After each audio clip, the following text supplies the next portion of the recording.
요즘에 코인 과세 얘기만 나오면 주변에서 가장 많이 하는 말이 뭘까요? 어차피 되는 거다, 떠들어봐야 늦었다, 이 말 한 번쯤은 다 들어보셨을 겁니다. 아마 지금 영상 보시는 우리 구독자분들도 그렇게 한 번쯤은 생각을 해보셨을 텐데, 근데 이번 영상에서 정확하게 한 가지만 짚고 가겠습니다. 사실은 이 정치가 어떻게 돌아가는지, 당장 우리 지갑에서 22% 수익이 빠져나가느냐 마느냐 이 문제이기 때문에 지금부터 차근차근 말씀을 드려보도록 할게요. 먼저 지금 상황부터 정리해드려보도록 하겠습니다. 우리나라가 2027년 1월 1일부터 코인 거래로 번 돈에 대해서 세금을 매기기로 되어 있었죠. 1년에 250만 원이 넘는 수익이 나면 그 넘는 금액에 대해서 22%를 세금으로 내야 됩니다. 한번 예를 들어 볼까요?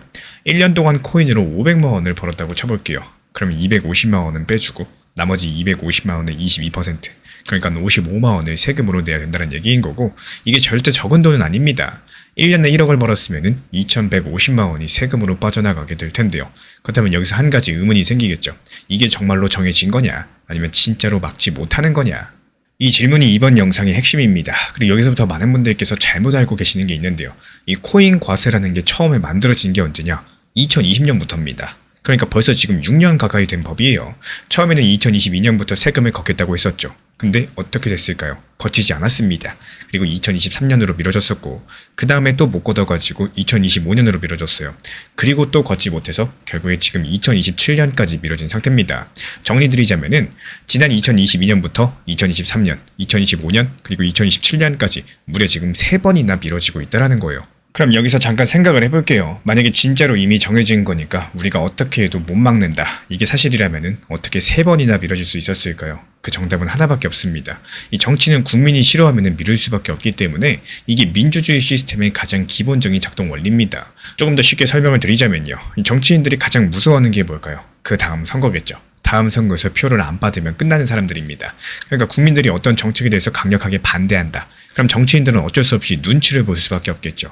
왜냐하면 그 정책 그대로 밀어붙였다가는 이 본인도 잘릴 수가 있기 때문에 이게 좋다 나쁘다를 떠나서 그냥 시스템이 그렇게 돌아가는 상황입니다. 그리고 우리나라의 코인 투자자가 몇 명인지 아시나요? 1400만 명이 넘습니다. 이건 그냥 한 동네 사람들 숫자가 아니라요, 전체 유권자의 거의 3분의 1에 해당하는 숫자입니다. 이 숫자가 한 가지 목소리를 내기 시작을 한다. 그럼 어느 당이든지 무시할 수가 없는 상황이고, 실제로 지금 국회에서는 가상자산 과세를 아예 없애자 이런 법안까지도 발의가 되어 있는 상황입니다. 이게 무엇을 의미하냐? 아직까지 끝난 게임이 아니란 뜻이고, 근데 여기서 또 한 가지 재밌는 얘기가 있어요. 얼마 전에 자본시장연구원이라는 곳에서 보고서가 하나 나왔는데요. 그 보고서를 쓰신 김갑래 선임연구위원이란 분이 이렇게 말씀을 하셨습니다.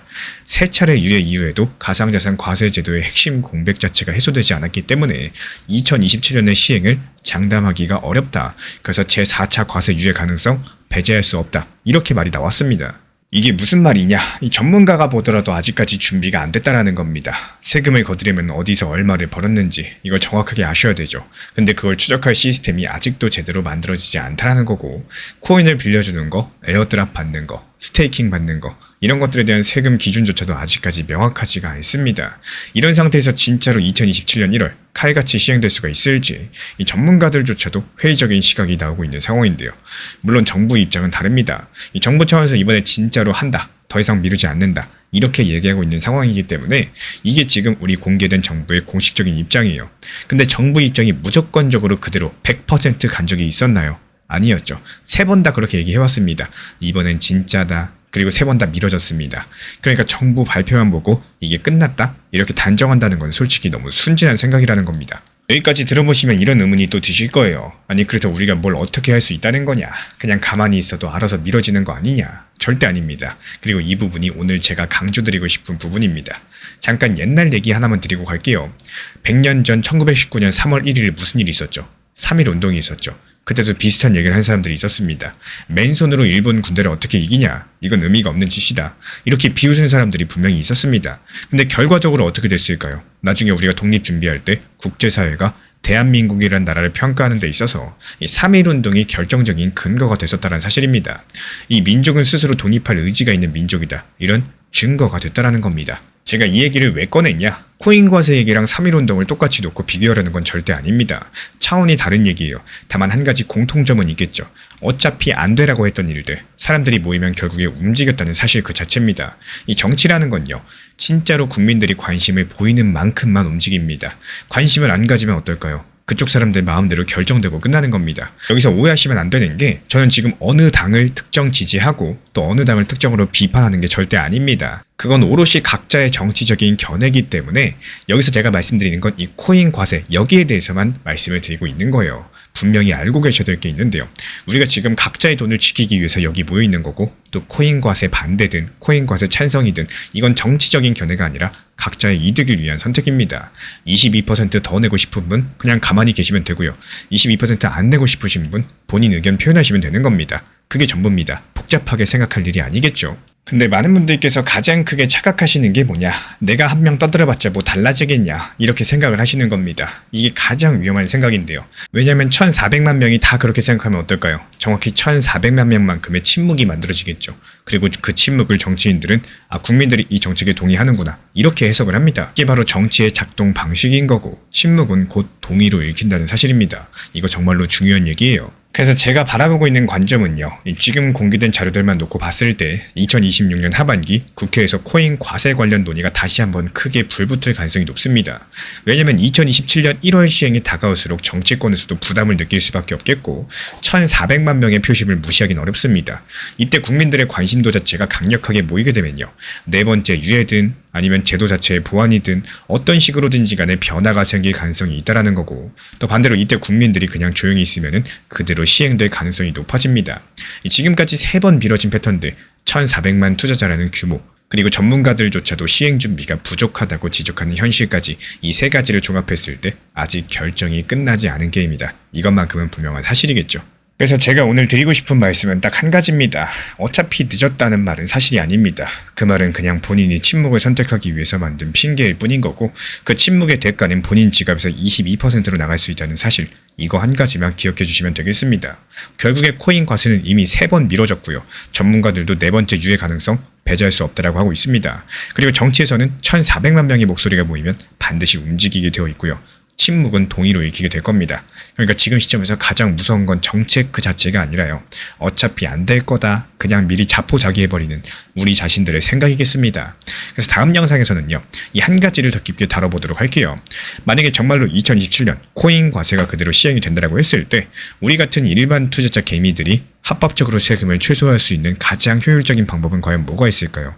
이 부분이 사실 더 실전적인 얘기들이기 때문에 다음 영상에서 정확하게 풀어드리도록 하겠습니다.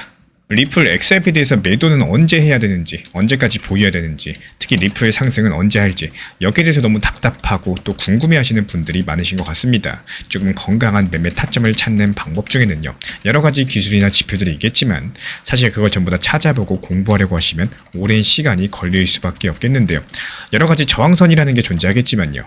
이 코인 투자 시장 특성상 내가 생각보다 심리적인 고점이라는 부분이 존재하고 있는데 리플 XRP 같은 경우도 마찬가지입니다.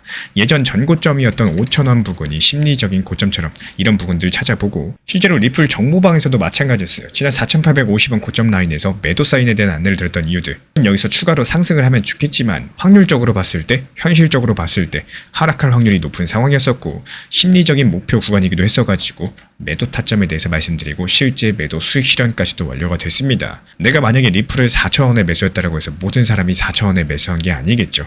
누군가 500원, 600원 라인에서도 매수하신 분들이 있을 거고 매도하는 사람들이 있을 수 있다는 사실 반드시 기억해 주시기 바랍니다. 사실상 지금 시장 같은 경우는 누가 봐도 알트 장세가 맞습니다. 이 머리로는 다들 알고 계세요. 근데 하루 종일 알트 타점 들여다볼 시간 솔직히 없으시죠? 일도 하셔야 되고요. 가끔은 쉬기도 하셔야 되고요. 놀러도 가셔야 됩니다. 그래서 그 시간을 제가 대신 써주고 있습니다. 1년 365일 주말에도 명절에도 시장 모니터링 팀에서 타점 잡아드리고 있는 상황이고요. 이 지난 4월 한 달 동안 47개 종목에서 수익 실현시켜드렸고 아직 5월 중순도 안 된 상황에서 16개 종목 수익 실현 시켜드리면서 하루에 최소 1개 이상씩은 꾸준히 수익을 이어나가고 있습니다. 이 지금 시장 같은 경우는 비트코인, 리플, 도지코인처럼 이렇게 무거운 메이저 코인만 들고 있으시면은 당연히 답답한 구간일 수밖에 없습니다. 그래서 규모가 작은 이 소규모 알트 위주로 빠르게 치고 빠지면서 수익 수단을 만들으셔야 되는 시장인 거고 기본적으로 우리 채널에서는 메이저 알트 비중 그리고 소규모 알트 비중들을 나눠가지고 포트폴리오로 같이 끌고 갑니다.